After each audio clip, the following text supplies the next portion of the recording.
ওয়ালাকাদ আতাইনা দাউদ ওয়া সুলাইমান ইলমা, নিশ্চয় আমি দাউদ এবং সুলাইমানকে ইলম দান করেছি। কি দান করেছেন? কোন ইলম? ইলমে দ্বীন। ইলম বলতে খুব মনোযোগ সহকারে শুনবেন। আপনারা আবার হাঁটু উঠে বসছেন, এই তো সমস্যা। কষ্ট আমি দেব। আল্লাহর নবী দাউদ আলাইহিস সালাম এবং সুলাইমান আলাইহিস সালামকে কি দান করেছেন? ইলমে দ্বীন, ইলম দান করেছেন।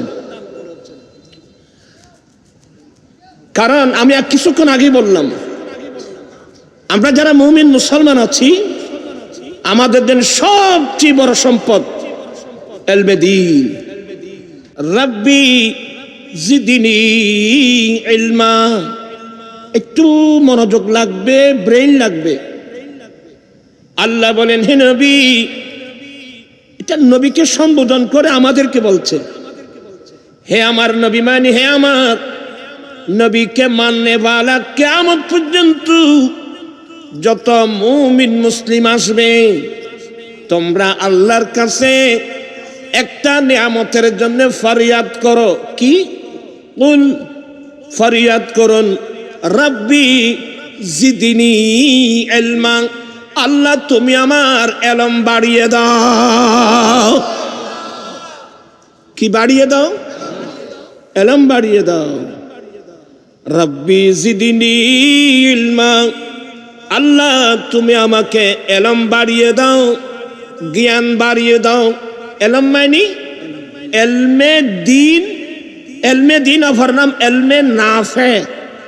যে ইলম দ্বারা নিজ গুমরাহি থেকে বাঁচতে পারবেন, জাতিকেও গুমরাহি থেকে বাঁচাতে পারবেন। আউযু বিল্লাহি মিনাশ শাইতানির রাজীম। বিসমিল্লাহির রহমানির রহিম।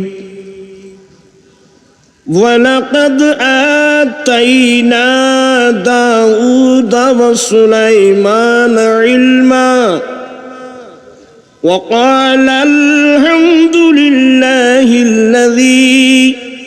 ফাদ্দালানা আলা কাসীরিম মিন ইবাদিল মুমিনিন।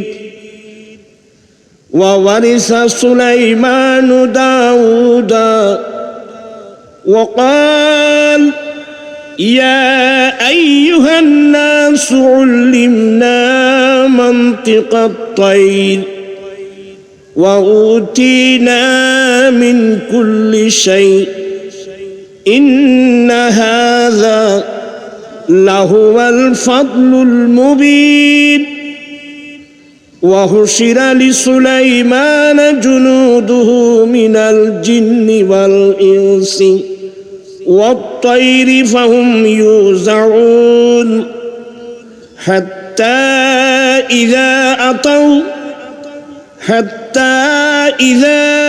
أتوا على واد النمل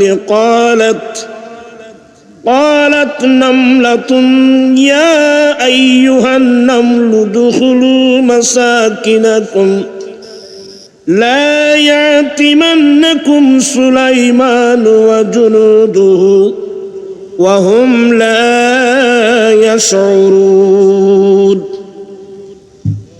صدق الله مولانا العظيم وصدق رسوله النبي الحبيب الكريم ونحن على ذلك لمن الشاهدين والشاكرين والحمد لله رب العالمين ربي صل وسلم دائما أبدا।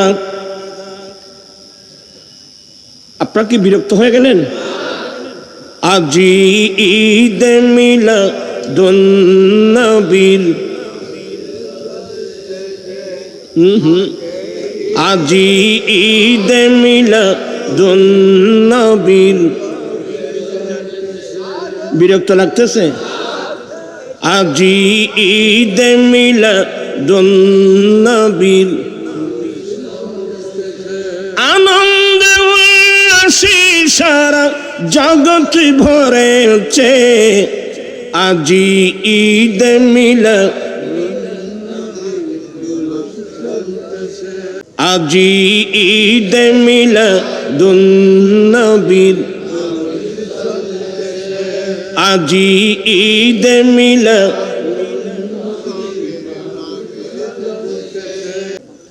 আজি ঈদ মিলাদ আনন্দ উল্লাসে সারা জগৎ ভরেছে। আজি ঈদ মিলাদ নূরের নবীর নূরি চারণ যেদিন পাই ভুবন, আর দুঃখ মুছিয়া লাভি করিল স্বর্গীয় জীবন। ঠিক কিনা রে বাবা?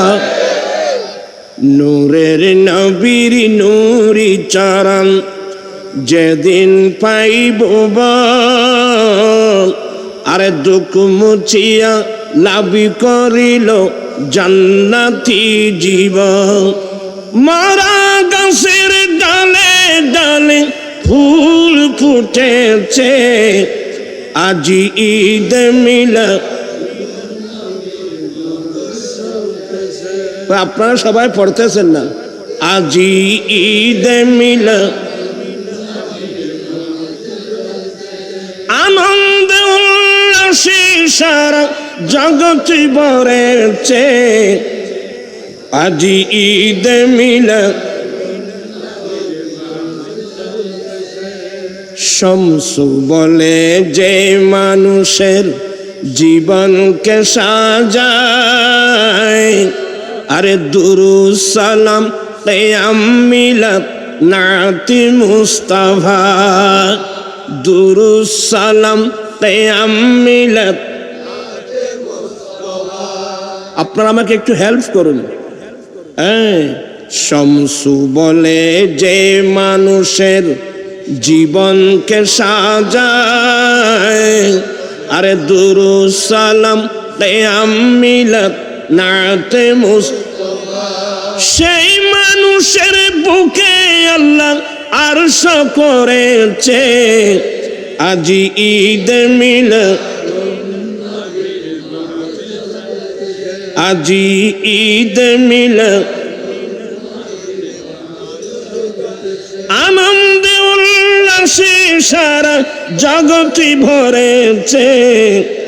আজি ঈদ মিলাদ উপস্থিত পবিত্র ঈদ মিলাদুন নবী সাল্লাল্লাহু আলাইহি সাল্লাম উদযাপন কমিটি ফাতিয়াবাদ ইসলামী ছাত্র সেনা 12 নং সেকেন্ডন্ডি ও 1 নং দক্ষিণ পাহাড়তলি ওয়াজ শাখা ব্যবস্থাপনায় ঐতিহাসিক ফাতিয়াবাদ বিশাল সুন্নি কনফারেন্স 2 দিন ব্যাপী সুন্নি কনফারেন্সের আজকে প্রথম দিবসের সভাপতি মুজাহিদি মিল্লাত আলহাজ মাওলানা মুফতি মোহাম্মদ রফিকুল ইসলাম নিজামী সাহেব মুদ্দাজুল্লাহ।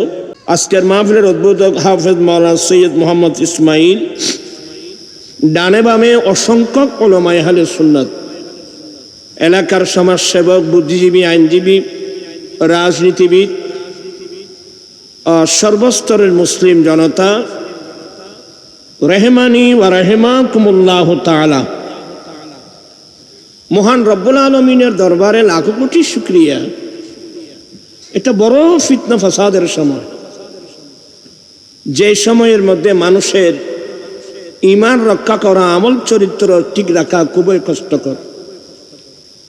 রাসূল করিম, সবাই বলুন সাল্লাল্লাহু আলাইহি ওয়াসাল্লাম, নবুয়তের জবানে এখন থেকে 1450 বছর আগে নবুয়তের জবানে ঘোষণা দিয়েছিলেন, এ আমার উম্মত, এমন সময় আসতেছে জ্বলন্ত একটা আগুনের কয়লা হাতের তালুতে রাখার যে কষ্ট, ঈমান রক্ষা করার তার চেয়ে আরো বেশি কষ্ট হবে। আমার মনে হয় সে কঠিন সময় আমরা অতিক্রম করছি। অতএব আমল চরিত্র নষ্ট হয়ে যাচ্ছে। এই যে কি মোবাইল একটা এসে গেল, ছেলে মেয়ে তো প্রত্যেকের আছে, বলতে অনেক সময় লজ্জা লাগে। বিধর্মীরা যত উলঙ্গ ছবি আছে, জেনা ব্যভিচারের ছবি আছে, সবগুলো ঢুকাই দিয়েছে কোথায়? এই মোবাইলে, ফেসবুকে বা ইউটিউবে ঢুকাই দিয়েছে। আর অধিকাংশ যুবক যুবতীরা, আল্লাহ হেফাজত করুক, হেদায়ত করুক, এই ছবিগুলো দেখে দেখে নিজেকে ধ্বংস করে দিচ্ছে। ডক্টর ইকবালের কথা বারবার মনে পড়ে, এক উল্লু কাফি হ্যায় ওইরানি গুলিস্তান কে লিয়ে। ডক্টর ইকবাল আফসোস করে বলছিলেন, একটা সুন্দর সাজানো গোছানো একটা বাগানকে যদি নষ্ট করতে হয়, একটি ফেসাই যথেষ্ট।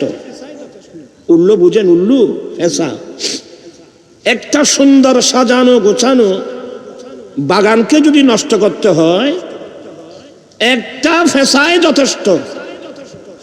আর যে বাগানের মধ্যে লক্ষ লক্ষ ফেসা বসেছে, সেই বাগানের কি অবস্থা? আমার ভাইরা, সেই বাগানের অস্তিত্ব কি থাকার কথা? সে কোন বাগান? যে বাগানে লক্ষ লক্ষ ফেসা বসেছে, সে কোন বাগান? সেই দুনিয়ার কোন রাতকারানি, গন্ধরাত, চামেলি, চেম্পা, শেফালি, বেলিজুই এ সমস্ত ফুলের বাগান নয়। সে বাগানটা হলো এখন থেকে 1415 বছর আগে প্রিয় নবী, যিনি আমাদের জানের জান, যিনি আমাদের প্রাণের প্রাণ, হাজার হাজার সাহাবা ইকরাম বদর, ওহদ, হুনাইন বিভিন্ন যুদ্ধে নিজের জীবন দিয়ে বিশ্ববাসীকে একটা ইসলামের বাগান উপহার দিয়েছিলেন। যে বাগান থেকে বের হয়েছিল সিদ্দিক আকবর রাদিয়াল্লাহু তাআলা আনহু, ফারুক আজম রাদিয়াল্লাহু তাআলা আনহু, উসমান যুন্নুরাইন, মাওলা আলী শের খুদা, হাসনাইন করিমাইন, ইমাম আজম, গৌসুল আজম, ইমাম বুখারী, মুসলিম, তিরমিজি, নাসাই, লক্ষ লক্ষ মুহাদ্দিস, মুফতি, ফুকাহা যে বাগান থেকে বের হয়েছিল, আজকে সে বাগানকে নষ্ট করার জন্যে আন্তর্জাতিকভাবে চক্রান্ত চলতেছে। আভ্যন্তরে এবং আন্তর্জাতিকভাবে আমার আলা হযরত আফসোস করে বলছেন, এই বিশ্বের সুন্নি মুসলমান জেগে উঠো। আপনারা কি হিন্দি ভাষা বুঝেন? হিন্দি ভাষা কই বুঝবেন? আলা হযরত হিন্দি ভাষায় অনেক নাত লিখছে। সোনা জঙ্গল রাত আঁধেরি ছাই বদলি কালি सुनने वालों जगते रहियो चोरों की रखवाली है। এই ঘুমন্ত মানুষ জেগে উঠো, চতুর্দিকে চোর ডাকাত ঘুরতেছে। কে আসছে তোমার ঈমান আকীদা চুরি করার জন্য? কে আসছে তোমার আমল চরিত্র নষ্ট করার জন্য? উঠো, তোমরা জেগে উঠো। আমার রাসূল পৃথিবীর জমিনে কি জন্য আসলেন? উরসিলতু লিউতাম্মিমা মাকারিমাল আখলাক, আমি উত্তম চরিত্রের পরিপূর্ণতা দেওয়ার জন্য পৃথিবীর জমিনে এসেছি। আমার দয়াল নবী বিশ্ববাসীকে উত্তম চরিত্রের পরিপূর্ণতা দিয়ে গেলেন, আর এখন ফেসবুক আসছে মানুষকে উলঙ্গ করে ছাড়ার জন্য। ঠিক কিনা ভাইরা আমার? এই সময়ে একদিক দিয়ে ঈমান রক্ষা করা কঠিন, অপর দিক দিয়ে যুবক যুবতীদের আমল চরিত্র রক্ষা করা খুবই কঠিন। এই মুহূর্তের মধ্যে যদি আপনি ঈমান আকীদা রক্ষা করতে চান, আমি চাই আমল চরিত্র ঠিক করতে চাই, একটি সম্পদ আমাদের লাগবে, সেটা হচ্ছে বুক ভরা আল্লাহ এবং আল্লাহ রাসূলের প্রেমার ভালোবাসা। আমরা নবীকে ভালোবাসতে চাই কি চাই না? দুই হাত উঠাই বলতে চাই কি চাই না? আল্লাহু আকবার।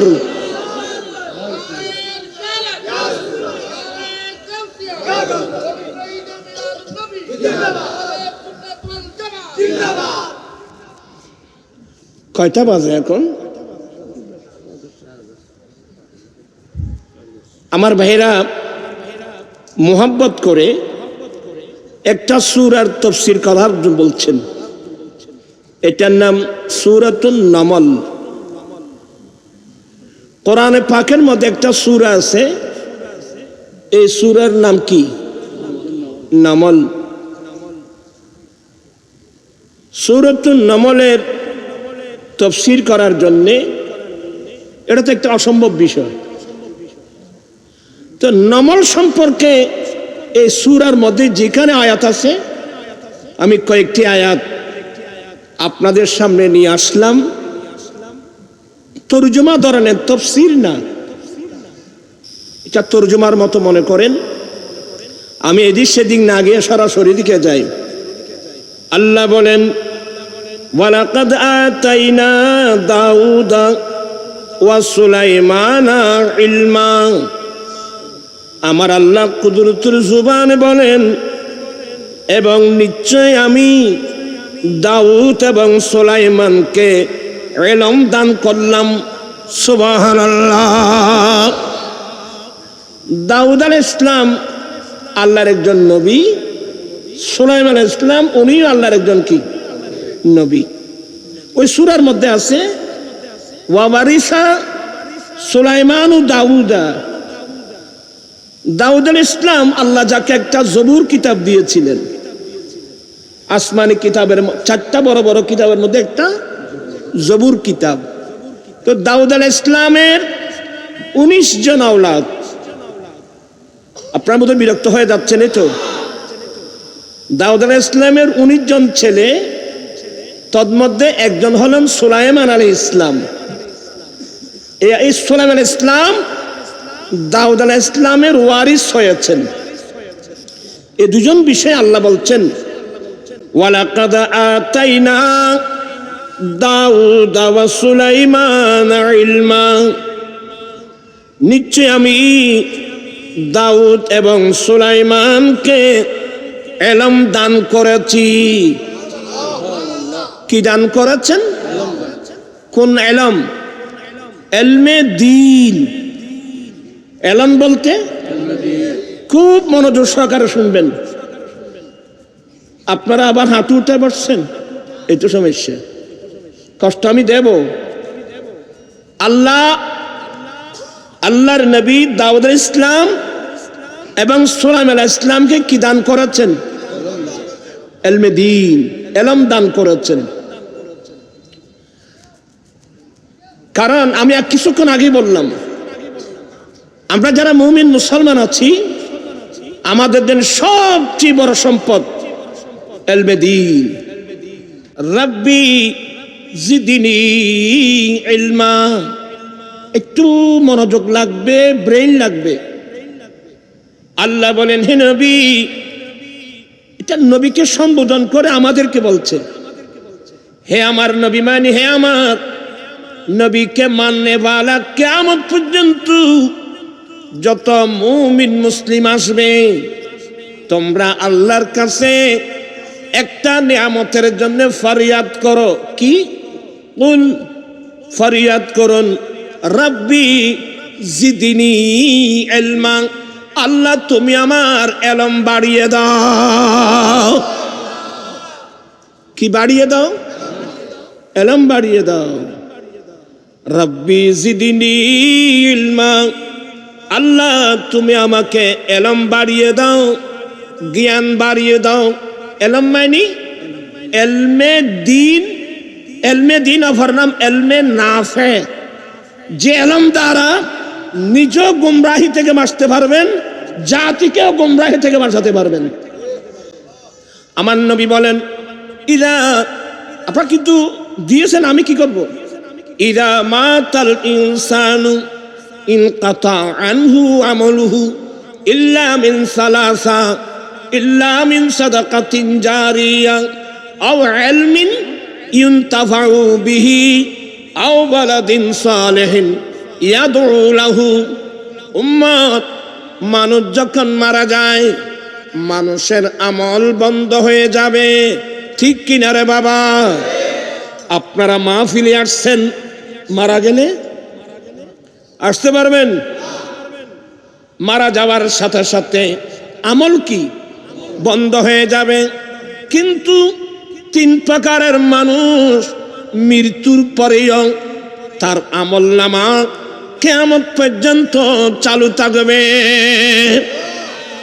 1 নম্বর সদকায়ে জারিয়া, যারা দিনে রাত্রে বিরামহীন গরিব মিসকিন কাঙ্গাল অসহায় মানুষের দিকে সাহায্যের হাত প্রসারিত করে সদকায়ে জারিয়া করে, এমন দানি মানুষ মারা যাবে ঠিকই, কিন্তু তাদের আমলনামা কিয়ামত পর্যন্ত চলতে থাকবে। আমরা এই 3 জনের অন্তর্ভুক্ত হতে হবে। এরপরে 2 নম্বর, আমার নবী বলেন আও ইলমিন ইউনতাফাউ বিহি, অথবা এমন এলম শিখেছ, এমন এলমে নাফে, এমন এলম শিখেছ যে এলম দ্বারা নিজে উপকৃত হয়েছ, জাতিকে উপকৃত করেছ। এমন এলমে দিন শিখতে পারলে উম্মত তুমি মারা যাবে, কিয়ামত পর্যন্ত তোমাদের আমলনামা চলতে থাকবে। ইমাম বুখারীর আমলনামা বন্ধ না চলবে? ইমাম আজম আবু হানিফা রাহমাতুল্লাহ আমলনামা চল থাকবে কি বন্ধ না চলবে? ওয়ালি গাউস কুতুব আবদাল, যারা ইলমে শরীয়তের ইলম, তরিকতের ইলম, মারফতের ইলম, যারা ইলমের সমুদ্রে জাপ দিয়েছে, ইলমে নাফে অর্জন করেছে, সে মারা গেলেও তাদের আমলনামা কিন্তু কিয়ামত পর্যন্ত চলতে থাকবে। আল্লাহু আকবার, ইয়া রাসূলুল্লাহ। 2 তৃতীয় নম্বর আওয়ালাদিন সালেহিন ইয়াদউ লাহু, অথবা তুমি মৃত্যুর আগে এমন একজন নেককার ছেলে, যেই ছেলে 5 ওয়াক্ত নামাজ পড়ে পড়ে দোয়া করবে, আল্লাহুম্মা রাব্বির হামহুমা কামা রাব্বায়ানি সাগীরা। যেই নেককার ছেলে, যেই ছেলে মা বাবার জন্য দোয়া করে, এমন ছেলে যদি রেখে আসতে পারো, মা বাবা মারা গেলেও তাদের আমলনামা কিয়ামত পর্যন্ত চালু থাকবে। আমার জীবন মরণ সাজাবো, সবাই আমার জীবন মরণ। আপনারা একটু বসলে দেখতে সুন্দর লাগবে, আপনাদের শুনতে ভালো লাগবে। আমার জীবন মরণ সেই রঙে রঙিন হলে আল্লাহ রাসূল তাকবি আমার। আমার জীবন মরণ, আমার জীবন আমার মরণ আমি সাজাবো মাদানী রং দিয়ে। মাদানী রং অর্থ হলো আমার দয়াল নবীর সুন্নত দিয়ে। আমরা নবীর সুন্নত দিয়ে জীবনকে সাজাতে চাই কি চাই না? 2 হাত উঠাই বলতে হবে। যদি সাজিয়ে নিতে পারি, কবরে, হাসরে, কিয়ামতের কঠিন দিনে আপনার পাশে আমার পাশে কেউ নাই, কিন্তু আমার দয়াল নবী তো থাকবেন। আসলে কথা বলতে গেলে অনেক কথা এসে যাবে। আল্লাহ বলছেন কুল রাব্বি জিদনি ইলমা। আল্লাহ তো কোনোদিন বলেন নাই তোমরা আমার কাছে আল্লাহ আমার জায়গা জমিন বাড়িয়ে দাও, আল্লাহ আমার টাকা পয়সা বাড়িয়ে দাও, আল্লাহ আমার জায়গা জমিন বাড়িয়ে দাও। এই ধরনের কোন একটা আয়াত আপনি দেখাতে পারবেন? এই মানুষের বেনামাতে দেয়। আল্লাহ নিজে বলছেন যে কুল রাব্বি জিদনি ইলমা। তোমরা এভাবে ফরিয়াদ করো, হে রাসূল এভাবে ফরিয়াদ করুন, আল্লাহ তুমি আমার ইলম বাড়িয়ে দাও, আল্লাহ আমার ইলম বাড়িয়ে দাও। এদিকে আল্লাহ বলেন ওয়ালাকাদ আতাইনা দাউদা ওয়া সুলাইমানা ইলমা। নিশ্চয় আমি দাউদ এবং সুলাইমানকে ইলম দান করেছি। কি দান করেছেন? আরো জোরে বললে কি দান করেছেন? এটা ইলম মানে ইলমে দ্বীন, জবুর কিতাবের ইলম। কোন কিতাবের ইলম? জবুর কিতাবের ইলম। শুধু এলম দিয়েছেন তাই না, দাউদ আলাইহিস সালামকে আল্লাহর কিতাব জবুর কিতাব পড়ার জন্য এমন একটা মধুর সুর, এমন একটা মধুর সুর, আমি পৃথিবীতে চ্যালেঞ্জ করে বলবো আল্লাহর কালাম ছাড়া মধুর সুরে পড়ার কোনো বই পুস্তক নেই।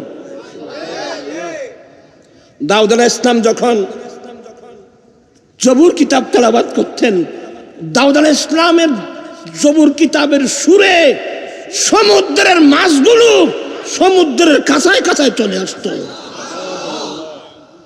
আমার রাসূল দোয়া করে গেছেন, আল্লাহ আমার উম্মতের মধ্যে এমন আলেম দাও, এমন কারি দাও যারা দাউদ আলাইহিস সালামের সুরে কোরআন শরীফ তেলাওয়াত করতে পারে।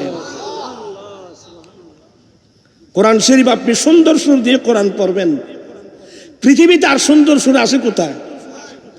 আল্লাহর কোরআন তেলাওয়াত করার সময় এত সুন্দর সুর। এখন তো কোরআন তেলাওয়াত নাই রে বাবা, এখন তো মুসলমান ঘরে কোরআন তেলাওয়াত বন্ধ হয়ে গেছে।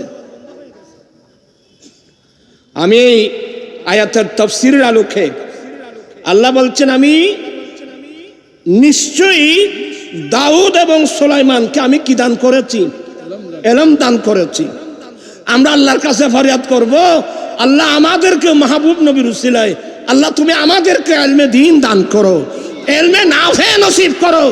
ইলম বলতে শরীয়তের ইলম, তরিকতের ইলম, হাকিকতের ইলম, মারফতের ইলম, যে ইলম দিয়ে আমি আল্লাহকে চিনতে পারবো, যে ইলম দিয়ে আমি আমার নবীকে চিনতে পারবো, যে ইলম দিয়ে আমরা আউলিয়া ইকরামকে চিনতে পারবো, যে ইলম দিয়ে আমি মা বাবাকে চিনতে পারবো, মা বাবারা ছেলে মেয়েদেরকে চিনতে পারবে, স্বামী স্ত্রীকে চিনবে, চিনা মায়নি স্বামী স্ত্রীর হক কি জানবে, স্ত্রী স্বামীর হক সম্পর্কে জানবে, মা বাবার ছেলে মেয়েদের হক সম্পর্কে জানবে, ছেলে মেয়েরা মা বাবার হক সম্পর্কে জানবে। সব কিছুর মূল কিন্তু ইলম। কথা বলছেন না কেন? আজকে ইলম না থাকার কারণেই তো আজকে আমাদের দুরবস্থা। আল্লাহর কাছে ফরিয়াদ করব এই আয়াতের তাফসীর আলোকে, আল্লাহ তুমি তোমার আম্বিয়া ইকরামের উসিলায় আমাদেরকে ইলমে নাফে নসিব করো, আমাদের আওলাদ ফরজন্দদেরকে আল্লাহ তুমি ইলমে দ্বীন দান করো, ইলমে নাফে নসিব করো। আপনারা বোধহয় বিরক্ত হচ্ছেন। আচ্ছা, কি সত্যি মুখে বলছেন না অন্তর থেকে বলছেন? আচ্ছা, আজকের এই মাহফিল শুনে কারা কারা নিয়ত করছেন আমি আমার ছেলেকে সুন্নি মাদ্রাসায় দেব, দ্বীন শিখার জন্যে, কোরআন সুন্নাহর জ্ঞান অর্জন করার জন্যে আমি আমার ছেলেদেরকে আমার নবীর মাদ্রাসায় দেব? কারা কারা দিবেন দেখলে হাত উঠায়। আল্লাহু আকবার। অনেকে ওয়াদা করেছেন, আল্লাহ তুমি কবুল করো। কেন করছি জানেন? চোখের পানি আসবে। মুসলমানের মৌলিক শিক্ষা হলো কোরআন সুন্নাহ। আমরা মুসলমানের জাতীয় মৌলিক শিক্ষা হলো কি? কোরআন সুন্নাহ। ব্রিটিশ পিরিয়ডের আগে সারা পৃথিবীর ইতিহাস খোলেন, মুসলিম রাজা মহারাজারা পর্যন্ত নিজে কোরআন সুন্নাহর জ্ঞান অর্জন করেছেন, ছেলে মেয়েদেরকে কোরআন সুন্নাহর কি দিয়েছেন। কি বিরক্ত হচ্ছেন বুঝো? একজনের কথা বলি, উনি হচ্ছেন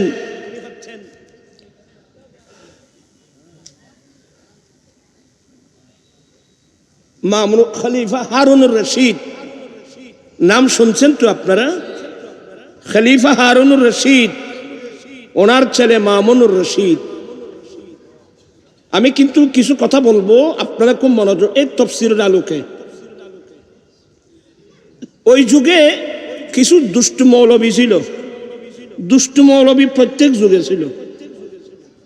ওই যুগে একজন দুষ্ট মৌলবী, ওই যুগে 7 জন কারির মধ্যে একজন কারি ইমাম কাসাই রাদিয়াল্লাহু তাআলা আনহু। মাদ্রাসার ছেলেরা গুলো মনে রাখিও, ইমাম কাসাই রাহমাতুল্লাহ আলাইহি ছিল ওই সময়ে। তো একজন দুষ্ট ফাইলসি করলো ইমাম কাসাইয়ের সাথে, বাদশা সাহেবের সাথে মাঝখানে যেন ক্লেশ সৃষ্টি করে দেওয়া হয়। এই ধরনের দুষ্ট মৌলবী তখনও ছিল, এখনো আছে। আরে ইমাম বুখারীর মতো ব্যক্তি ইমাম জুহুলি কত বড় বেয়াদবি করেছে জানেন? এক পর্যায়ে ইমাম বুখারী বলছেন, আল্লাহ তোমার এত বিরাট রাজ্য, তোমার এত বড় বিরাট রাজ্য থেকে আমি মুহাম্মদ ইবনে ইসমাইলের জন্য ছোট হয়ে কেন আসতেছে?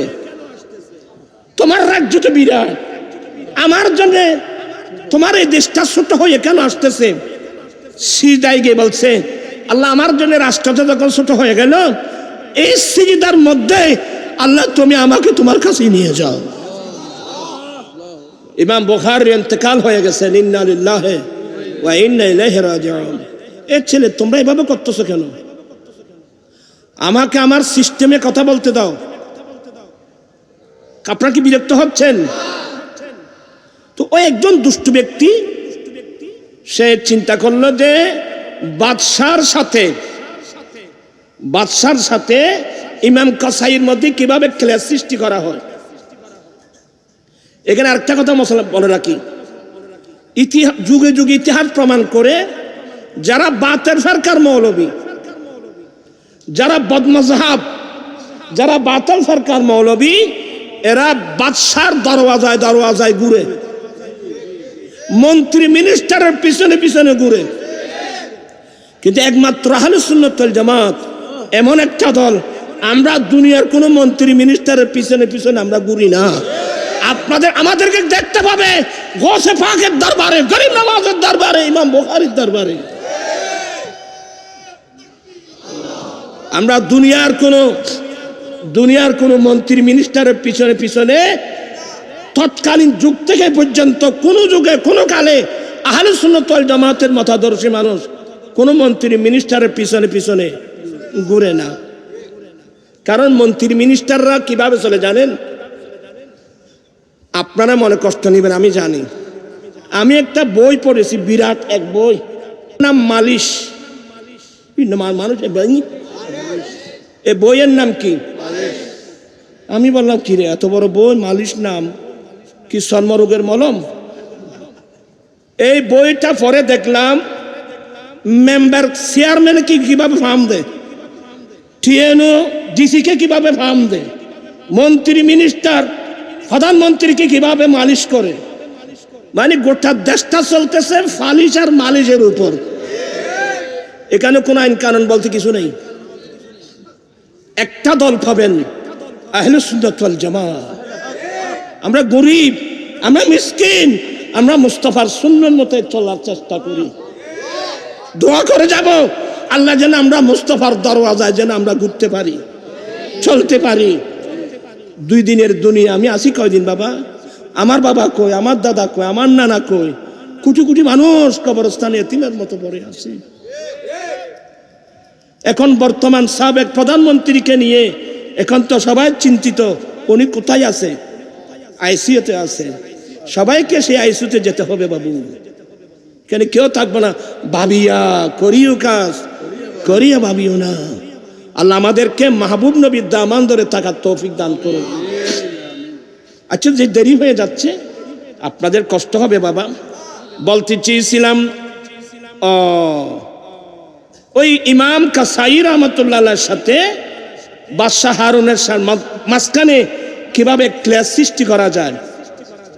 এ তো জানে যে বাদশাহ সাহেব হুজুর জাহাবানা, এইভাবে হাত মালিশ টালিশ আছে না, এটাকে বলে অতিভক্তি। কথা বলছে না কেন? অতিভক্তি। হুজুর জাহাবানা বলে কিরে? বলে হুজুর ইমাম কাসাইকে বলেন আপনার দরবারে এসে আপনার ছেলে মামুনুর রশিদকে কোরআন সুন্নাত তালিম দেওয়ার জন্যে। এ নিজে জানে যে বাদশাহ বললেও ইমাম কাসাই জীবনে কোনোদিন ইমাম বাদশার দরওয়াজায় যাবে না। তো এর পরিকল্পনা দেখেন, যখন সে যাবে না তখন বাদশার মধ্যে তার মধ্যে কি সৃষ্টি হয়ে যাবে? দ্বন্দ্ব সৃষ্টি হয়ে যাবে। এলে বাদশাহ কদুন আছে তো পারু চলে দে রে। আচ্ছা যাই হোক, আপনারা আমাকে ডিস্টার্ব করবেন না। ইমাম বাদশাহ হারুন রশিদ ইমাম কসাইকে ডাকালেন, হুজুর আপনি দয়া করে আমার দরবারে এসে আমার ছেলে মামুনুর রশিদকে একটু পড়াবেন। ইমাম কসাই বলেন, বাদশাহ সাহেব, ইমাম কসাই কোরআন সুন্নাহকে বাদশার দরওয়াজা নিয়ে বেইজ্জত করতে পারে না। ইমাম কসাই, আপনি যত বড় বাদশা হন, আমি কেন আপনার দরওয়াজায় আসব? আপনার মধ্যে আল্লাহর প্রেম থাকলে আপনার ছেলেকে আমার দরবারে পাঠাতে হবে। আপনারা কিন্তু ভুল বুঝবেন না। আমাদেরকে যদি কোনো মন্ত্রী বলে, হুজুর আপনি আমার ছেলেটাকে আজ থেকে পড়াবেন, আর তো গাঁতি মুশকিল এর কয়েক বছর দেখবে, কারণ আমাদের উদ্দেশ্য খারাপ। একজন মন্ত্রী থাকলে তো বিভিন্ন কথা বুঝেন তো, এগুলো আর কি দুনিয়ার কি, সুন্নিরা দুনিয়ার পাগল না। আমি নবীজির পাগল, আমি নবীজির মদিনার দুলি বালি মোর, মদিনার দুলি বালি মোর নয়নের কাজল। আমি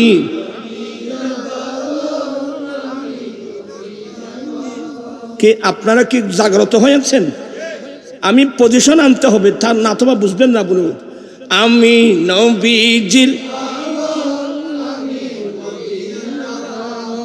মদিনার দুলি বালি মোর, মদিনার দুলি বালি মোর নয়ন,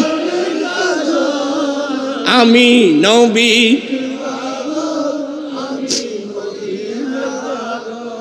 আমার জিকির নবী নবী, দু চোখে মদিনার ছবি। ঠিক কিনা রে বাবা? আমার জিকির নবী নবী, দু চোখে মদিনার ছবি, নবীর প্রেমে দিতে রাজি জীবনের সকল। আমি নবী, আমি নবী। আপনারা বিরক্ত হচ্ছেন? আমি বলতে চাচ্ছিলাম, ইমাম কাসাই বলেন, বাদশাহ সাহেব, ইমাম কাসাই বাদশার দরওয়াজায় কোরআন সুন্নাহকে বেইজ্জত করতে পারে না। আপনার মধ্যে আল্লাহ আল্লাহ রসুলের প্রেম থাকলে আপনার ছেলেকে আমার দরবারে পাঠাবেন। আরে বাবা, আমার পানির পিপাসা লাগছে, ওখানে টিউবওয়েল আছে, কি টিউবওয়েল আমার কাছে আসবে না আমাকে যেতে হবে? এলাম অত সহজ না রে বাবা, জ্ঞান এত সহজ না। হুজুর ওই লোকটা দেখতেছে, কি বলেন, মনে মনে খুশি, কারণ ইমাম কাসাই কোনোদিন বাদশার দরবারে আসবে না। এর মনে করছে বাদশা রাগ করবে। বাদশা বলেন, হুজুর মঞ্জুর করলাম, আপনি আমি আপনার ছেলেকে আপনার দরবারে পাঠাবো। সে ফেল হয়ে গেল। আচ্ছা হুজুর, তাইলে একটা কাজ করবেন। কি? বলে, আমার ছেলেটাকে পৃথকভাবে বসাতে হবে। আমার ছেলেটাকে অন্যান্য সাধারণ ছেলেদের সঙ্গে বসাতে পারবেন না, আমার ছেলেকে আলাদাভাবে বসাতে হবে। এখন এই সিস্টেম এখন আমাদের মধ্যে আছে না? এটার নাম কি? কিছু না, এর বাদ হতে পারে। এটার নাম হলো বিআইপি। এটার নাম কি? ভিআইপি। ভিআইপি মানে পৃথক হয়ে যাওয়া। আর ফাতের মাঠেও দেখলাম গাড়ির পিছনে ভিআইপি, এমন দোলাই দিছি আমি আর ফাতের মাঠে। আপনার শিক্ষিত লোক, মনে কষ্ট আনবেন। অনেক বড় বড় পয়সাওয়ালা মানুষ আছেন, আমার কথা শুনে আপনার খারাপ লাগবে। আচ্ছা বলুন তো, আল্লাহর সৃষ্টিতে কেউ যদি বেইফি হতো, তিনি তো আমার দয়াল নবী হতে পারতেন। কারণ আল্লাহর আমার নবীর চেয়ে বড় সে আবার কে? নূরে মুহাম্মদ সাল্লে আলা,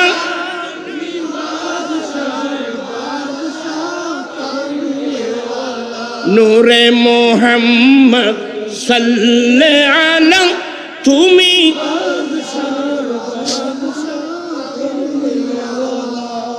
আমার নবী তো বাদশার বাদশা। আমার আলা হযরত বলেন মাই গাতা তু বাদশাহ বরদে পিয়ালা নু। ইয়া রাসূলুল্লাহ আমি তো মিসকিন গরিব, আপনি তো বাদশা। আমার নবী বাদশার, আরে কথা বলছে এখন, আমার নবীর বাদশার। আমার রসুল কি ভিআইপি হয়েছিলেন? আমাকে উত্তর দিবেন, আমার নবী কি ভিআইপি হয়েছিলেন? আমার রসুল গরিবদেরকে সঙ্গে নিয়ে থাকতেন। আমার নবী এলম এগুলো শিখতে হবে। আমার দয়াল নবী গরিব সাহাবাদেরকে নিয়ে সঙ্গে থাকতেন, সবসময় দরবারে মুস্তাফায় থাকতেন। 70 জন আসহাবে সুফা, আসলে আসহাবে সুফা 70 জন, প্রায় 400 জন ছিল। মশহুর হল 70 জন গরিব সাহাবা। গরিব মানুষ যেখানে থাকে, এখানে কোনো বড় পয়সাওয়ালা বসবে?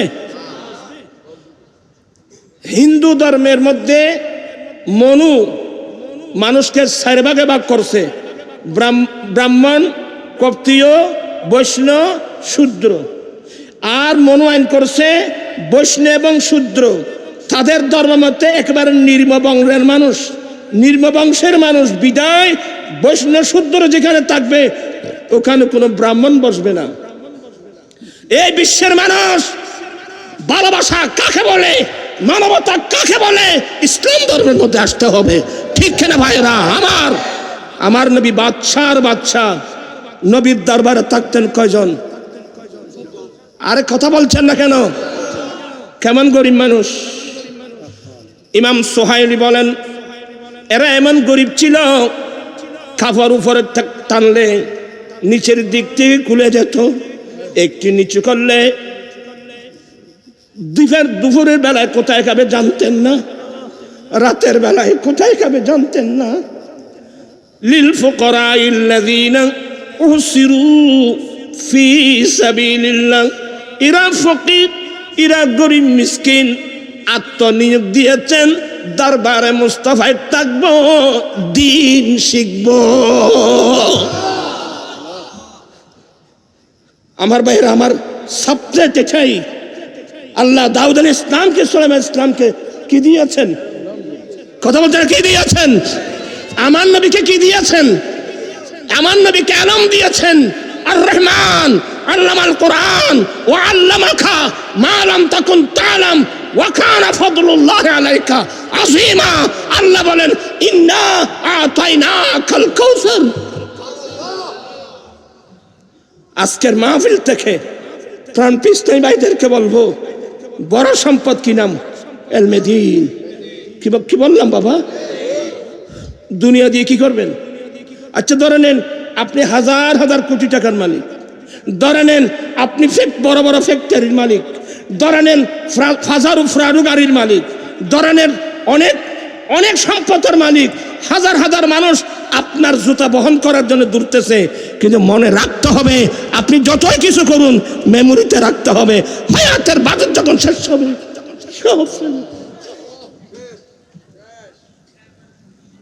ভাবিয়া করিও কাজ, করিয়া ভাবিও না। আমি সবাইকে বলবো আপনারা দ্বীনের স্বার্থে নিজের ছেলেদেরকে আমাদের সুন্নি মাদ্রাসায় পাঠাবেন, এটা আমার অনুরোধ।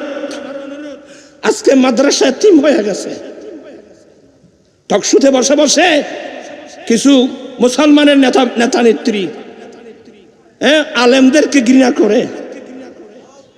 আমি তাদেরকে বলবো তোমরা যে আলেমকে ঘৃণা করতেছ, তোমরা যে আলেমদেরকে ঘৃণা করতেছ, খোদার কসম করে বলো মসজিদের দরওয়াজা কে খুলে? মসজিদের দরওয়াজাকে আজান কে দেয়? মসজিদের দরওয়াজায় গিয়ে দরওয়াজা কে খুলে? মসজিদের মিম্বরে দাঁড়িয়ে কে খুতবা দেয়?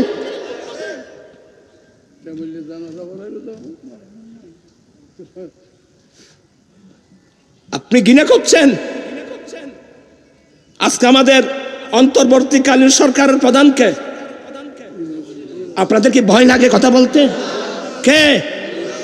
আজকে ডক্টর ইউনূস সাহেব যদি আজকে মুসলমানের একজন বড় আলেম হতো, তার মাধ্যমে বাংলাদেশে ইসলাম আরো অনেক শক্তিশালী হতো।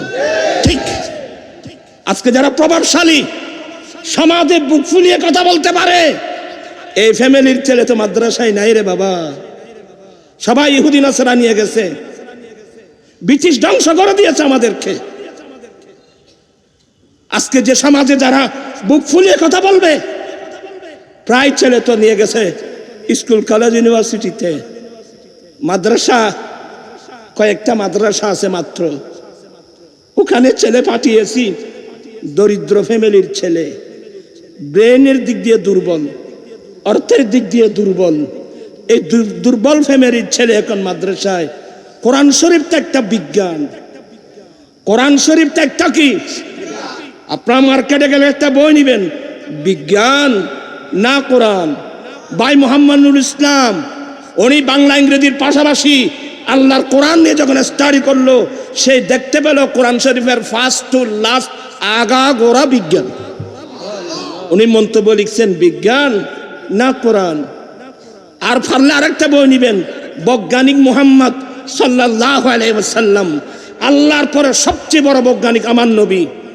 এই বৈজ্ঞানিক মুহাম্মদ ইসলাম, এই বইটা ভলিউম নাম্বার 1, 2, 3, 4। এই বইটা নুরুল ইসলাম লিখছেন, ইসলামের সমস্ত বিধিবিধান বিজ্ঞানসম্মত। কথা বলছেন না কেন আপনারা? আজকে অনেক মুসলমান মহিলারা ফরদার বিরুদ্ধে কথা বলে, অনেক উকিল হয়েছে, টকশুর মধ্যে বসে বসে আলেমদের সাথে তর্ক করে। কিসের ফরদা, কিসের ফরদা? আমি এই বিপদগামী মেয়েদেরকে বলবো, বোন, মেয়ে, কোরআন হাদিস তো পড়েন নাই, বিজ্ঞান পড়ছেন? আপনি বিজ্ঞান জানেন? আপনি তো অহংকার করেন, আপনি বিজ্ঞানের ছাত্রী, বিজ্ঞানের বিউ বুঝেন না, আপনি বাউ বুঝেন না আপনি। এখানে অনেক ফিজিওলজির ছাত্র আছে যারা শরীর বিজ্ঞান পড়ে, আপনি নেন। বিজ্ঞানের ভাষায় নারী পুরুষের পার্থক্য আমি 26টা পার্থক্য বলতে পারবো। কয়টা? নারী পুরুষের পার্থক্য বিজ্ঞানের দৃষ্টিতে কয়টা? 26টা। এই 26টা পার্থক্যের মধ্যে একটা পার্থক্য, পুরুষ হলো বিদ্যুৎধর্মী, নারী হলো চুম্বকধর্মী। এই প্রকৃতিকে আপনি কি অস্বীকার করতে পারবেন? দেখি আপনি বিজ্ঞান নিয়ে আসেন। পুরুষ হলো বিদ্যুৎধর্মী, নারী হলো চুম্বকধর্মী। দুই প্রকৃতির মানুষ একসাথে চলতে পারে না। যেমন পেট্রোল পাম্পে ফিলারে লেখা আছে ধূমপান। আপনারা কি আমার ভাষা বুঝেন? ধূমপান নিষেধ। কেন? ধূমপান আগুন বিদ্যুৎধর্মী, পেট্রোল চুম্বকধর্মী। আগুন আর পেট্রোল এক জায়গায় হলে আগুন ধরে পেট্রোল পাম্প সরকার হয়ে যাবে। আমার ভাইয়েরা, পুরুষ হলো বিদ্যুৎধর্মী, নারী হলো চুম্বকধর্মী। এই দুই প্রকৃতির মানুষ একসাথে চলতে গেলে যে কোনো মুহূর্তের মধ্যে অ্যাক্সিডেন্ট করবে। নারী পুরুষ যখন ব্যভিচারের মধ্যে লিপ্ত হবে, গোটা মানবতা ধ্বংস হয়ে যাবে। ঠিক না ভাইয়েরা আমার? এই জন্য বিজ্ঞানের স্রষ্টা রব্বুল আলামিন দুজনের মাঝখানে একটা পার্টিশন দিয়েছেন, ওই পার্টিশনের নামেই তো। এবার আসুন, তুমি আসো বিজ্ঞান নিয়ে কি যুক্তি শিখছো আমি দেখবো একবার। টকশুতে বসে বসে অনেকে কোরআন থেকে ভুল ধরে। আরে আপনাদেরকে কি বুঝাবো? আপনাদেরকে এক টকশুতে বসে বসে যে কোরআন শরীফে সম্পদ বন্টনের যেগুলো আইন আছে এগুলোর সংশোধন করা দরকার। নাউযুবিল্লাহ বলছেন। ওই যে আল্লাহ বলছেন ওয়ালিজ যাকারে মিসলু হাফজিল উনসায়াইন, কি মানে দুই বোন মিলে যা পাবে সমপরিমাণ সম্পদ পাবে এক ভাই। তোরা এ বলতেছে ইনি বাবার ছেলে, ইনি বাবার মেয়ে, 50-50 ভাগ করতে হবে। আল্লাহ তুমি কি দরদ দেয়া হয়েছে না মাথা খা? এটাকে বলে কি জানেন? খাট বিড়ালি বাগিচা ভাগ করতেছে। কথা বলছেন না বোধহয় আপনারা? কোন বিড়ালি? সিডেঙ্গের বাসা না হলে বুঝতে না, সোলাই বাগিচা বাগ করার দে ভাই সোলা। কথা বুঝছেন? আপনারা বোধহয় কষ্ট হচ্ছে। আমি বিভিন্ন কথা বলছি, এগুলো খুব ব্রেনে নিবেন, বুঝার চেষ্টা করবেন। আমি সেদিন বলছিলাম অনেক তার যুক্তিতে গিয়ে টু দা পয়েন্ট, তো যুক্তিযুক্ত, ইনি বাবার ছেলে, ইনি বাবার মেয়ে, বেষ্টমে ততটুকু, তো ভাই যদি আটা না পায় বোন কেন ছাড়ে না? এই বৈষম্যতা দূর করতে হবে। তো আমি বললাম যে ভাই, মেয়েদের জন্য একটু প্রাণ জ্বললে একটা কাজ করেন, হিন্দু ভাড়ায় তো মেয়েরা 1 পয়সাও পায় না। কথা বলছে না কেন? কোন হিন্দু মারা গেলে তার সমস্ত সম্পদ ছেলেরাই পায়, মেয়েরা 1 পয়সাও। তো মেয়েদের জন্য প্রাণ জ্বললে একটা আন্দোলন করেন, যেন হিন্দু মেয়েরা যেন বাম মারা গেলে বাইয়ের অর্ধেক না হলেও এখানা সম্পদ হলো যেন পায়। তোমরা আন্দোলন করো, আমরাও তোমাদের সাথে কি করব? সহযোগিতা করব। কিন্তু আমার বোন তো আমার অর্ধেক পাচ্ছে। কথা বুঝতেছে না? বলো, আমার বোন তো অর্ধেক পাচ্ছে। তো এখানে বুঝতে আপনার কষ্ট হবে, আমি বুঝাই দিচ্ছি। আমার বোন আমার অর্ধেক পাচ্ছে, এটা ডাইরেক্ট আল্লাহর কোরআন। আচ্ছা, এদের কাছে প্রশ্ন করব, আসহাবে ফরায়েজ কয়জন? আল্লাহ নারী পুরুষের যাদের সম্পদ আল্লাহ কোরআনে বন্টন করে দিয়েছেন, এরা কয় প্রকার? ধরা হইতে এর মধ্যে হচ্ছে ফল নাই, 12 প্রকার। কয় প্রকার? আসহাবে ফরায়েজ কয় প্রকার? 12 প্রকারের মধ্যে 8 জন হলো মহিলা, 4 জন হলো পুরুষ। এখানে কি করবে? পুরুষ কয়জন আর মহিলা থাকবে ডবল। 8 জন মহিলা তরকা পাচ্ছে আর পুরুষ পাচ্ছে কয়জন? 4 জন। এ সম্পর্কে আপনার মন্তব্য কি? 1 নম্বর। দ্বিতীয় নম্বর, আমার বোন আমার অর্ধেক পাচ্ছে, কিন্তু আমার বোন তো শাশুর বাড়িতে গিয়ে, কথা বলছে না কেন? শাশুর বাড়িতে পাচ্ছে না। এগুলো বুঝার পরেও যখন এদের বুঝে আসতেছে না, আমি লালদিঘির পারে বলছিলাম, আপনারা যদি ভাই বোনের মধ্যে পার্থক্য ঠিক করতে চান, 50-50 ভাগ করতে চান, তাহলে আগে ভাগে একটা আইন করতে হবে, আইনমন্ত্রীর মাধ্যমে একটা আইন করতে হবে। বলে উচিত সেটা কি? সেটা হলো, আমাদের নিয়ম হলো মা বাপ যখন বয়স্ক হয়ে যায়, মা বাপ লালন পালন করার জিম্মাটা ছেলেদের মাথার উপর আসে। তাহলে একটা আইন করতে হবে, আগামীতে মা বাবাকে লালন পালন করার ক্ষেত্রে ভাই বোন 50-50 ভাগ। কথা বলছেন এখানে? ভাই বোন 50-50 ভাগ। 6 মাস আমি লালন পালন করব, আর বাকি 6 মাস আমার বোনকে লালন পালন করতে হবে। যদি এটা করতে পারেন, অটোমেটিক 50-50 কি হয়ে যাবে। আচ্ছা, এই আইন কেউ করতে পারবে? এই আইন কেউ করতে পারবে? কোন সরকার যদি এই আইন করে, মেয়েরা ঝাড়ু নিয়ে রাস্তায় বের হয়ে যাবে, আমি কি শাশুর বাড়ির কাজ করব না আমার মা বাবাকে লালন পালন করব? নারায়ে তাকবীর, নারায়ে রিসালাত, আর নারায়ে গাসিয়া, মিলাদুন নবী সাল্লাল্লাহু আলাইহি ওয়াসাল্লাম। উস্তাদুল উলামা মুফতি আহলে সুন্নাত হযরতুল হাজ সৈয়দ মুহাম্মদ উসমান আল কাদেরী মাদ্দাদিল হুলানি, সবাই বলেন মারহাবা, আহলান সাহলান। আহলে সুন্নাত ওয়াল জামাত কেন্দ্রীয় পরিষদের চেয়ারম্যান মুজাহিদে মিল্লাত উস্তাদুল উলামা আল্লামা মুফতি সৈয়দ ওসির রহমান আল কাদেরী মোদ্দাজিল্লুত তশরিফ এনেছেন। সবাই বলেন মারহাবা। আর মহত্তনের যাই হোক, আমি আর কথা বাড়াবো না। এগুলো একটা আটলান্টিক মহাসাগর, আমি আগে বলছিলাম। এগুলো কোনো সময় মাগরিবের নামাজের পর থেকে যখন মানুষের ব্রেন কি থাকবে, একদম ঠিক থাকবে, তখন এই সমস্ত কথাবার্তা, এটা একটা আটলান্টিক মহাসাগর। তবে একটু অনুরোধ জানাবো, আমি কথাটা শেষ করি। যখন আমি লালদিঘির পারে কথাটা বললাম, আইনমন্ত্রীর মধ্যে একটা আইন করতে হবে, আগামীতে মা বাবাকে লালন পালন করার ক্ষেত্রে ভাই বোন অর্ধেক অর্ধেক ভাগ, এটা পারবে? তারপরের দিন টকশো শেষ। কথা বলছেন না কেন? তারপরের দিন টকশো শেষ। আমার ভাইরা, আল্লাহর কানুনকে ভুল ধরতেছেন। এক সাগরে লেখছে দে, আল্লাহ বলে অঙ্কটা এখানে কেঁচা আসিল। পাগল কাহাকে বলে, কয় প্রকার, ও কি কি? আসলে ইন মাথা ঠিক নেই। একজন বলে বড় গবেষক, হাঁটতে বসতে গবেষণা করে, বুঝছে না? মাথা হাঁটতে বসতে।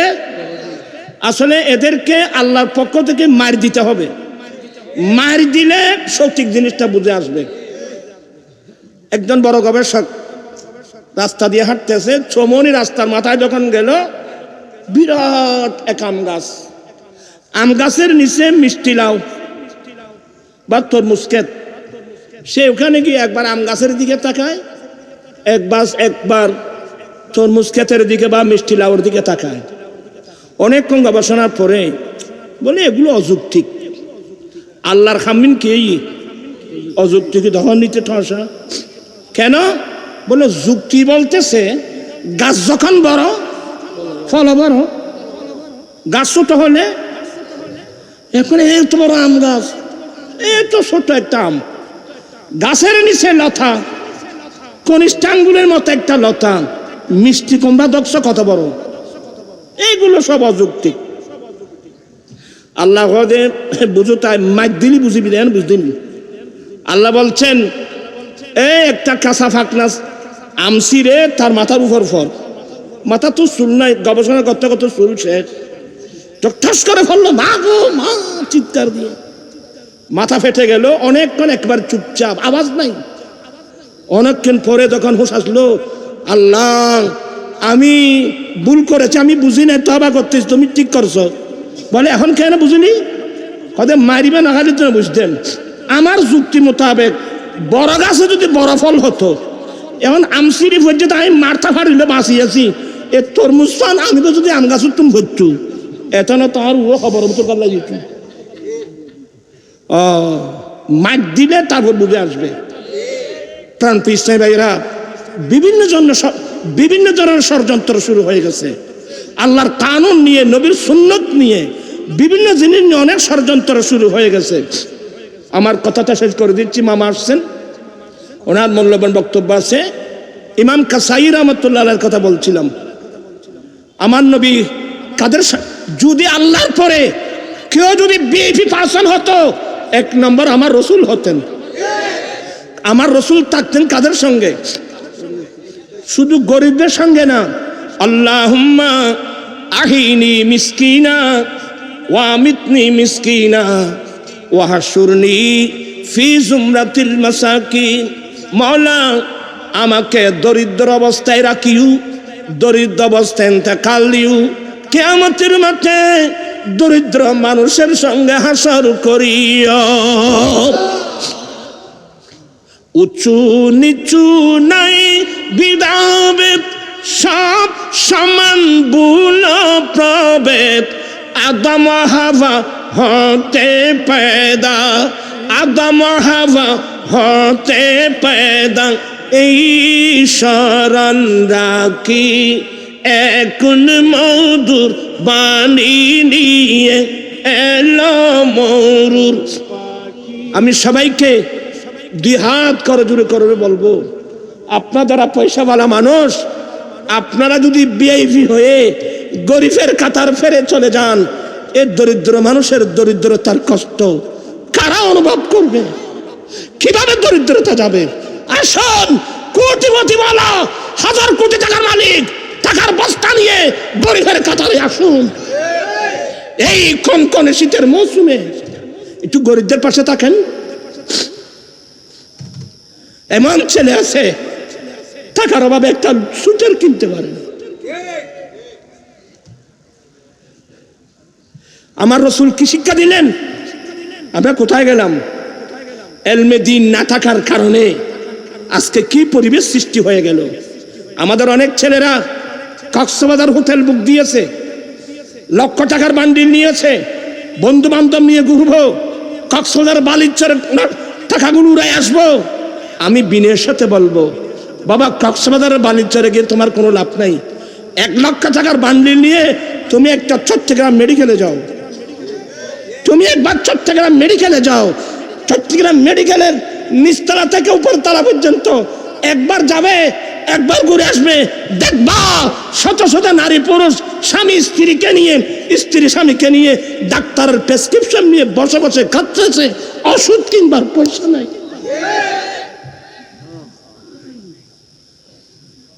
এগুলোর নাম এলম, এগুলোর নাম এলম, যে এলম মানুষকে ভালো-মন্দ পার্থক্য করে। আসলে আমি আর কষ্ট দেব না, এমনি মন মানসিকতা ভালো নাই। আপনারা দিয়েছেন তাফসীর, ওটা অসম্ভব, এটা আটলান্টিক মহাসাগর।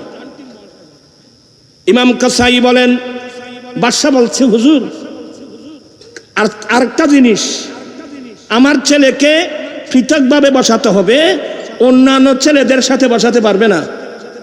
ইমাম কাসাই বলেন, বাদশা আমি কোনো মানুষকে, কোনো ছেলেকে আমার নবীর হাদিসের দরজ থেকে আমি সরাতে পারবো না। যেই ছেলে দয়াল নবীর হাদিসের দরজের মধ্যে বসবে, এটা কি বাদশার ছেলে, এটা কি কার ছেলে, এটা দেখতে পারবো না। আমি কোনো মানুষকে, কোনো ছেলেকে নবীর হাদিসের দরজ থেকে আমি সরাতে পারবো না।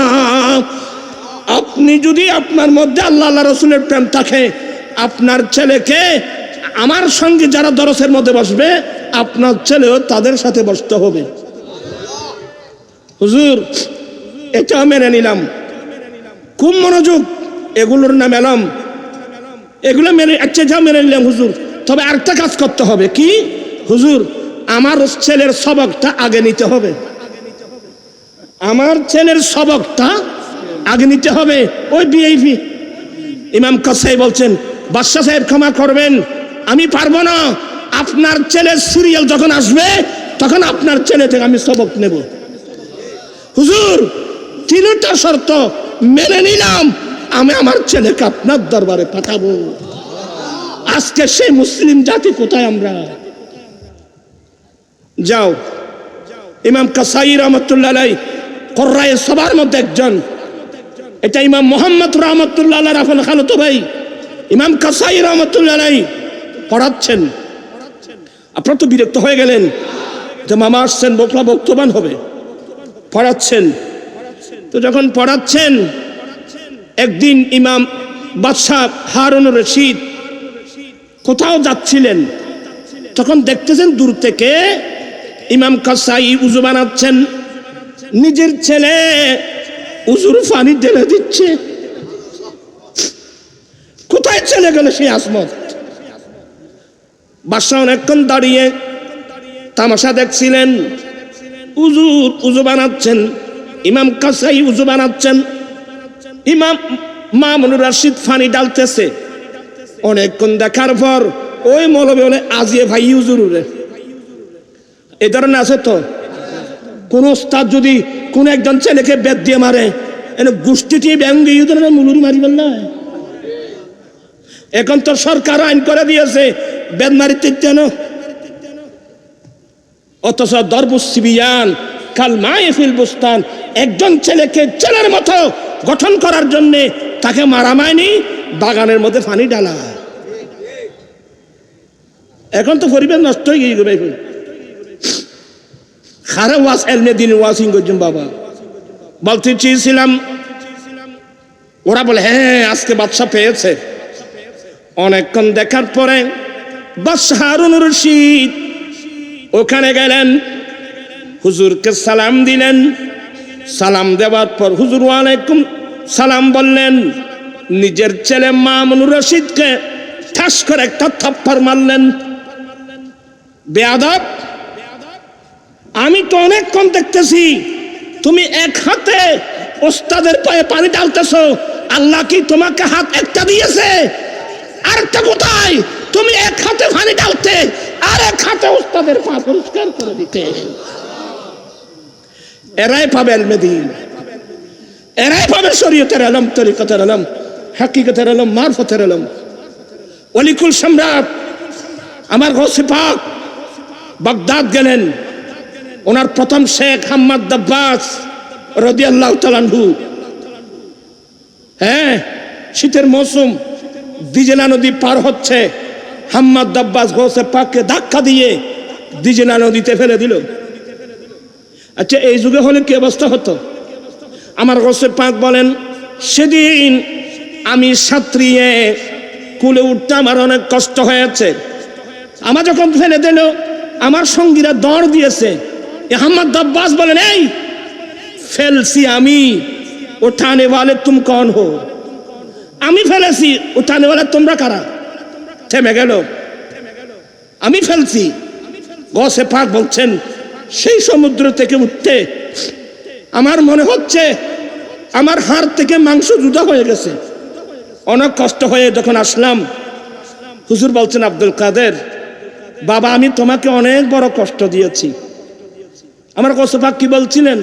হুজুর আস্তাগফিরুল্লাহ, না না, আপনি আমাকে কষ্ট দেন নাই হুজুর, আমি আব্দুল কাদের গায়ে ধাক্কা লাগাই আপনার হাতের মধ্যে কষ্ট হয়েছে, আমাকে মাফ করে দেন। কোথায় ভাবে এলাম? কিন্তু এরপরেও বাহাজাতুল আসরার মধ্যে লিখতেছে, আমার গৌসে পাক ওনার দুই খলিফা আলী হাইতি, বাকা ইবনে বতু, এদেরকে সঙ্গে নিয়ে সেদিন বাগদাদের কবরস্থান মকবরায়ে সুনিজের মধ্যে জিয়ারত করতে গেলেন। আলী হাইতি বলছেন, বাকা ইবনে বতু বলছেন, আমরা জীবনে এত লম্বা মুনাজাত করতে আর দেখি নেই, এত লম্বা মুনাজাত। এখন তো কবরস্থানে মুনাজাত করলে শিরিক বেদাতের ফতোয়া দেয়। পাগল ছাগল কোত্থেকে আসে আল্লাহ জানে। হ্যাঁ, গৌসে পাক এত লম্বা মুনাজাত। জিজ্ঞাসা করলাম, হুজুর এত লম্বা মুনাজাত করতে তো দেখি নেই। বলে, বাবা, ইনি আমার শেখ হাম্মাদ দাব্বাস, আমার শেখদের মধ্যে একজন। ইনি একবার আমাকে পরীক্ষা করার জন্য আমাকে ডান হাতে ধাক্কা দিয়ে দিজলা নদীতে ফেলে দিয়েছিল। আমি সত্যি সাঁতার কেটে উঠতে কষ্ট হয়েছে, হুজুর আমাকে দুঃখ প্রকাশ করে। আমি বলছি, না না হুজুর, আমি ক্ষমা চাচ্ছি, আমার গায়ে ধাক্কা লেগে আপনি কষ্ট পেয়েছেন। কিন্তু আমি যখন জিয়ারত করতে আসলাম, আমি আব্দুল কাদের হাত বাড়ালাম। আমার শেখ হাম্মাদ দাব্বাসকে আল্লাহ অনেক বড় সম্মান দিয়েছেন, কিন্তু ডান হাত তো অবশ। আমার শেখের ডান হাত কি অবশ। হুজুর একই ব্যাপার? আব্দুল কাদের বাবা, তোমাকে পরীক্ষা করার জন্য এই হাতে ধাক্কা দিয়ে আমি তোমাকে দিজলা নদীতে ফেলে দিয়েছিলাম। এটা আল্লাহ এমন নারাজ হয়েছে, আমাকে এত বড় সম্মান দেওয়ার পরও আমার হাতকে আল্লাহ কি করে দিয়েছেন? অবশ করে দিয়েছেন। আমার গৌসে পাক হাত উঠালেন, বলে, আমি হাত উঠালাম, আল্লাহ আমার শেখের হাত ভালো করে দাও। শেখ হলে এমন হতে হবে, ছাত্র হলে মুরিদ হলে এমন হতে হবে। আল্লাহ আমার শেখের হাত ভালো করে দাও। আল্লাহ এলহাম করতেছেন, আব্দুল কাদের, না না, তুমি আমার মাহবুব, তোমার গায়ে কেন ধাক্কা দিল? আল্লাহ এটা তো ইচ্ছাকৃত, এটা তো পরীক্ষা করার জন্য। বলে, না, আমি ঠিক করবো না। আল্লাহ তুমি আমার শেখের হাতকে ভালো করে দাও। আল্লাহ তুমি আমার শেখের হাতকে ভালো করে দাও। আল্লাহ তুমি আমার শেখের হাতকে ভালো করে দাও। এক পর্যায়ে জালালিয়তের মধ্যে আসে, আল্লাহ তোর জাতের কসম করে বলছি, যতক্ষণ আমার শেখের হাত ভালো করবি না, আব্দুল কাদের হাত নামাবে না। এতক্ষণ আমার দোয়া আল্লাহ কবুল করেছেন, আমার শেখের হাত ভালো করে দিয়েছেন, আমি মুসাফা করতেছি। এলাম জানো, এলাম বুঝো, শরীয়তের এলাম, তরিকতের এলাম। আল্লাহ বলছেন, ওয়ালাকাদ আতাইনা দাউদা ওয়া সুলাইমানা ইলমা ওয়া ক্বালা আলহামদুলিল্লাহিল্লাযী ফাদ্দালানা আলা কাসীরিম মিন ইবাদিল মুমিনিন। এদিকে আর যাব না, মামা আসছে, আমিও অসুস্থ মানুষ, আসলাম ওয়াদাটা রক্ষা করব। আমার আম্মি যেন অসুস্থ, তবে আলহামদুলিল্লাহ আমার আম্মি যেন এখনো কোরআন শরীফ পড়ে, চশমা লাগে না। দোয়া করবেন আমার আম্মি যেন আল্লাহর জন্য হায়াত দারাজ করে। অনেক মানুষ, শুধু আমার আম্মি জান বলে কথা নেই, হাজার হাজার নারী পুরুষ দেশে বিদেশে অনেক কষ্টের মধ্যে আছে। বিশেষ করে সাবেক প্রধানমন্ত্রী জানাবা আলহাজ্জা খালেদা জিয়া, উনি যেহেতু আমাদের মুসলিম বোন, আপনার রং বুঝবেন না, প্রত্যেকে যত মুসলিম আছে সে আমার দলের হোক আমার দলের না হোক, ইন্নাল ইনসানা লাহু আন ইয়াজআলা সাওয়াব আমালিহি লিল গায়রি সালাতান আও সামান আও সাদাকাতান আও গায়রাহা ইনদা আহলি সুন্নাত ওয়াল জামাআহ খিলাফান লিল মুতাযালা। প্রত্যেক মুসলিম ভাই বোনের জন্য দোয়া করা, এটা আহলে সুন্নাত ওয়াল জামাতের আকীদা। অতএব ওনার জন্য দোয়া করবেন। সে তো অনেক বছর এ দেশের মধ্যে প্রধানমন্ত্রী ছিল, আমার দলের না, একটা ভিন্ন আলোচনা। উনি তো আমাদের একজন মুসলিম বোন, ঠিক না? ওনার জন্য, উনি না যে কোনো দলের হোক, মুসলিম হলে হবে, মুসলিম মুমিন ভাই বোনের জন্য দোয়া করাতে এটা আমাদের ইমানি নৈতিক দায়িত্ব। আমি নিজের জন্য দোয়া চেয়ে মামার কাছে মাইকটা ছেড়ে দিচ্ছি, নিশ্চয় উনি দোয়া করবেন। আপনারা তো সবাই আসেনই, আল্লাহ পাক যেন সবাইকে যেন আল্লাহ সুস্থতা দান করেন, প্রত্যেকের সমস্যার যেন সমাধান করে দেয়। আগামী বাংলাদেশের পার্লামেন্ট সুন্নি জামাতের পার্লামেন্ট, কথা বলছেন না কেন? এক সময় সুন্নিরা বিক্ষিপ্ত ছিল, আলহামদুলিল্লাহ সবাই এখন সুন্নিরা ঐক্যবদ্ধ। এতদিন যাবৎ অন্য দলের মানুষ সুন্নিদেরকে অবহেলা করেছে, ইনশাল্লাহ এবার থেকে আর সুন্নিদেরকে অবহেলা করতে পারবে না। বাংলাদেশ সুন্নি জামাতের বাংলাদেশ, বাংলাদেশ আউলিয়া ইকরামের বাংলাদেশ। আল্লাহ সবাইকে সত্যিকারের দ্বীনি জ্ঞান অর্জন করার তৌফিক দান করুক। আবারও মাহফিল আয়োজনকারী যারা, আমি আহলে সুন্নাত ওয়াল জামাতের কেন্দ্রীয় পরিষদের পক্ষ থেকে তাদেরকে আবারও আন্তরিক ধন্যবাদ, মোবারকবাদ জানিয়ে আমি আমার বক্তব্য শেষ করলাম। দুঃখিত আমি সামনের দিকে যেতে পারি নাই, ইনশাল্লাহ একলা থাকলে ইনশাল্লাহ অন্য সময় বললাম। আসসালামু আলাইকুম ওয়া রাহমাতুল্লাহি ওয়া বারাকাতুহু।